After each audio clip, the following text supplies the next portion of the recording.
Naging extra po ako. Extra packer po ako. Extra packer ka nung simula ka dito, extra. Ngayon, tapos, nung naging extra packer ka, ano na? Ito sir, ngayon, nakahawak na ako ng computer. Nagmo-monitor na po ako ng fulfillment.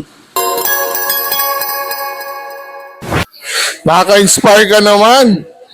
Kasi, pakilala ka, pangalan mo, ilang taong ka nagtatrabaho dito sa kumpanya? Ako po si Alfred Rindado, 26 years old. 3 years na po ako dito sa company. Alfred, tanong ko lang sa'yo, saan ka nagsimula dito sa kumpanya? Ano ba unang mong trabaho dito sa kumpanya? Naging extra po ako. Extra packer po ako.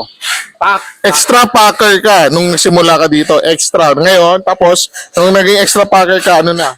Ito sir, ngayon, nakahawak na ako ng computer. Nagmo-monitor na po ako ng fulfillment.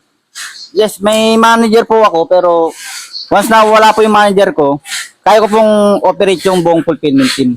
So, itong hawak mo kasi is warehouse management system at saka order management system. Tama po ba? Yes sir, yes sir. Oh, so, ERP system to.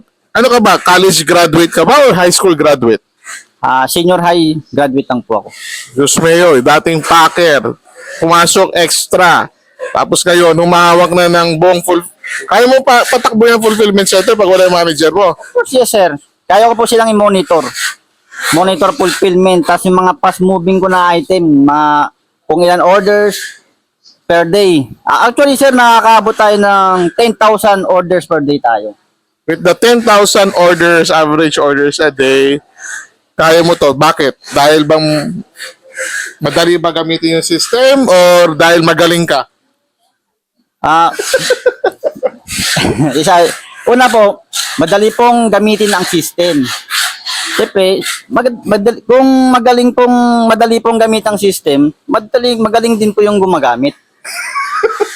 Humble ka rin, no? Oh, okay, oh.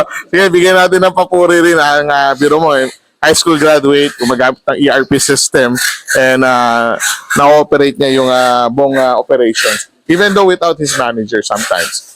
So, of course, there's a supervision of the manager. So, this proves that the ERP system, okay, Payrecon is very effective and very efficient. It will make your operations very, very, very efficient and effective and cost effective.